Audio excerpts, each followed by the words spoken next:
देखने में सुंदर, लेकिन उसके पीछे छुपे थे ऐसे राजा जो किसी को भी कांपने पर मजबूर कर दें। उस गांव का नाम था ढोलपुर, जहां के लोग कहते थे कि आधी रात को अगर तुम्हें ढोलक की आवाज सुनाई दे तो समझ लेना कि थुंग थुंग आ गया है। थुंग थुंग कोई आम इंसान नहीं था। उसके चेहरे पर अजीब सी मुस्कान, आंखें बड़ी बड़ी जिन्हें देखकर कोई भी डर जाए, और हाथ में एक पुरानी ढोलक। रात के ठीक 2 बजे वो गांव की गलियों में घूमता और अपनी ढोलक बजाता। आवाज सीधी कानों से दिल तक उतर जाती, धीमी, डरावनी और लगातार। गांव के लोग ढोलक की आवाज सुनकर कांपने लगते, क्योंकि जिस घर के सामने वो रुककर ढोलक बजाता, उस घर के लोग अगले दिन कोई बीमार पड़ जाते या किसी की मौत हो जाती। फिर एक रात गांव का एक लड़का रघु सो रहा था, तभी ढोलक बजने लगी। ढोलक की आवाज से उसकी नींद टूट गई। वो गुस्से से हिम्मत जुटाकर उसके पास गया। रघु ने कहा, कौन हो तुम और क्यों ढोलक बजा रहे हो? वैसे ही ढोलक बजनी बंद हो गई। धुम धुम धीरे धीरे मुड़ा। रघु ने देखा, उसके चेहरे से सैकड़ों चीखों की आवाज निकल रही थी। लेकिन तभी फिर से ढोलक अपने आप बजने लगी, और उसके बाद से रघु को किसी ने गांव में कभी नहीं देखा। गांव में और भी डर फैल गया। कोई भी रात को 2 बजे बाहर निकलने की हिम्मत नहीं करता था। लोग दरवाजे और खिड़कियां बंद करके सोने लगे, क्योंकि ढोलक की आवाज इतनी डरावनी थी कि पूरा शरीर कांप उठता था। उसी गांव में एक लड़की थी, गौरी। उसका भाई रघु ही था। उसने कसम खाई थी, मैं पता लगाऊंगी कि मेरे भाई को थुंग थुंग कहाँ ले गया।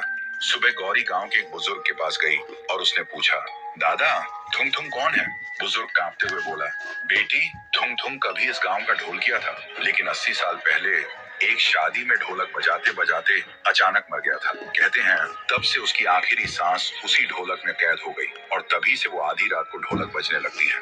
गौरी अब समझ गई थी कि वो एक भूत है, लेकिन फिर भी उसने तय किया कि वो उसी जगह जाएगी जहाँ वो शादी हुई थी। फिर रात के ठीक 2 बजे जब गांव में ढोलक बजनी शुरू हुई, गौरी ने हिम्मत जुटाई और उस आवाज के पीछे चलने लगी। अंधेरे में चलते चलते वो उस जगह तक पहुंच गई। वहां उसने देखा, थुंग थुंग नाचते हुए बहुत जोर जोर से ढोलक बजा रहा था। गौरी ने कांपते हुए पूछा, मेरा भाई कहाँ है?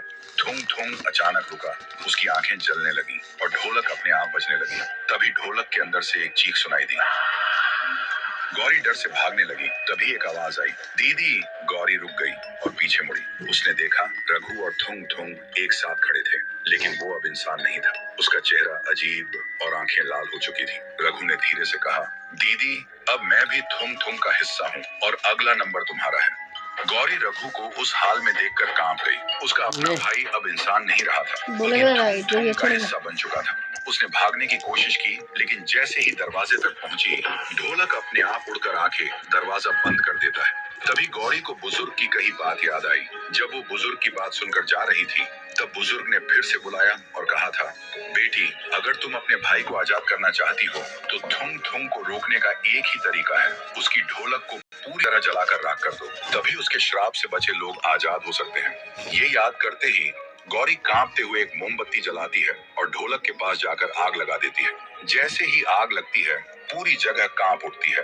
थुंग थुंग चीखता है, नहीं, ये मत कर, वरना पूरा गांव लाशों से भर जाएगा।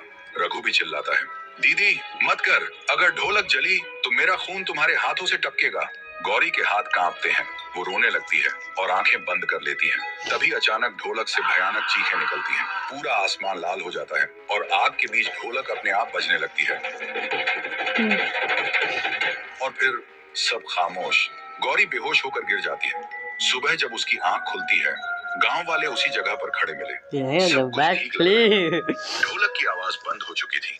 गांव वालों को लगा गौरी ने उन्हें थुंग थुंग से बचा लिया है, लेकिन जब गौरी ने अपने हाथ देखे, उसकी हथेलियों पर ढोलक के निशान बने हुए थे। वो समझ नहीं पाई ये हुआ कैसे, और उस दिन से गांव वाले रात में बिना डरे सुकून से सोने लगे। मगर सच कुछ और था। हर रात ठीक 2 बजे गौरी के हाथ अपने आप हिलने लगते और उन निशानों से अजीब सी कंपन निकलती, जैसे कोई ढोल अपने आप बज रहा। धीरे धीरे गौरी ने महसूस किया, उसके कमरे में रखा पानी, दीवारों पर टंगी तस्वीरें, सब ढोल की ताल पर कांपने लगते। और फिर तभी उसके सामने वही ढोलक आ गई, जिसे उसने खुद जलाया था। डर के मारे गौरी चिल्लाई, पर उसकी आवाज बाहर नहीं गई। इसके बजाय ढोलक अपने आप बजने लगी और पूरा गांव कांप उठा। गांव वाले खौफ में अपने दरवाजे बंद करने लगे। सबको लगा पुराना थुंग थुंग लौट आया है, लेकिन इस बार कुछ अलग था। ढोलक की आवाज जहां जहां गूंजती, वहां मिट्टी दरक जाती, पेड़ सूख जाते और और जानवर जमीन पर गिरकर मर जाते। सुबह गांव के पुजारी ने कहा, गौरी अब न इंसान है न भूत, ये एक श्रापित रूह है जो अपनी धड़कनों को ढोलक की ताल बना चुकी है। गौरी के अंदर अब दो आत्माएं थीं, एक उसकी अपनी और दूसरी थुंग थुंग की। कभी वो रोती थी, मदद मांगती थी और कभी लाल आंखों से हंसते हुए ढोलक बजाती थी। गांव वाले कहते हैं, जिस दिन गौरी की रूह पूरी तरह थुंग थुंग बन जाएगी, उस दिन ढोलक की धड़कन से इंसान की सांसें रुक जाएंगी। गौरी अब पूरी तरह काबू से बाहर हो रही थी। हर रात 2 बजे ढोलक की गूंज से पूरा गांव कांप उठता। लोगों के खेत सूखने लगे, गांव के तालाब का पानी काला पड़ गया और बच्चे बीमार पड़ने लगे। गांव के लोग डर के मारे भागने लगे, लेकिन तभी एक अजनबी गांव में आते देखे। उसका नाम था कालू बाबा। कहते थे कि कालू बाबा के पास एक पुरानी मंत्रों से भरी तांत्रिक घंटी है, उससे वो कई बार भूत प्रेत भगा चुका था। गांव वालों ने उससे गुहार लगाई, बचा लो वरना ये थुंग थुंग सबको मार डालेगा। कालू ने घर के पास गौरी को देखा, वो लाल आंखों से ढोलक बजा रही थी और हर ताल के साथ जमीन हिल रही थी। देखते ही कालू समझ गया और वही मंत्रों से भरी घंटी बजाने लगा। गौरी चीख उठी और ढोलक अपने आप थम गई, लेकिन तभी उसके गले से 2 आवाजें निकली। एक गौरी की मासूम आवाज, मुझे बचा लो, और दूसरी थुम थुम की गहरी आवाज, कोई मुझे रोक नहीं सकता। कालू ने फिर से घंटी बजाना शुरू किया और मंत्र पढ़ने लगा। ढोलक और घंटी की आवाज आपस में टकराने लगी, पूरा आसमान काला हो गया। गौरी जमीन पर गिर पड़ी और उसके शरीर से धुआं निकलने लगा। उस धुएं में थुम थुम का भयानक चेहरा दिखने लगा। कालू ने आखिरी मंत्र पढ़ा, तभी तेज रोशनी फैली और सब कुछ खामोश हो गया। फिर कालू ने गांव वालों को इकट्ठा करके कहा, श्राप अभी खत्म नहीं हुआ है, थुंग थुंग सिर्फ दबा है, मिटा नहीं। एक दिन ये फिर लौटेगा और तब कोई नहीं रोक पाएगा। फिर कालू गांव से चला गया। गांव धीरे धीरे शांत होने लगा। लोग सोचने लगे कि अब डर खत्म हो गया है, और देखते ही देखते 6 महीने बीत गए। कालू बाबा वो एक दिन पहाड़ों के बीच झरने के नीचे गहरे ध्यान में बैठे थे।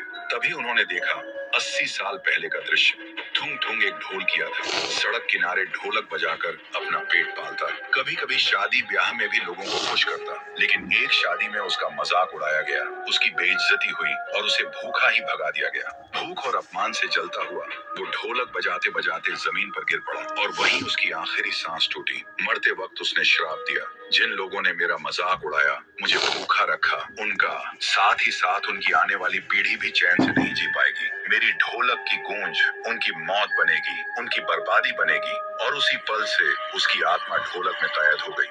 ये दृश्य देखते ही कालू बाबा सन्न रह गए, लेकिन अब भी गौरी की हथेलियों पर वो ढोलक के निशान मौजूद थे। वो दिन में शांत रहती, लेकिन रात होते ही उसकी आंखों में लाल चमक दिखाई देती। गांव वालों को इसका बिल्कुल भी अंदाजा नहीं था।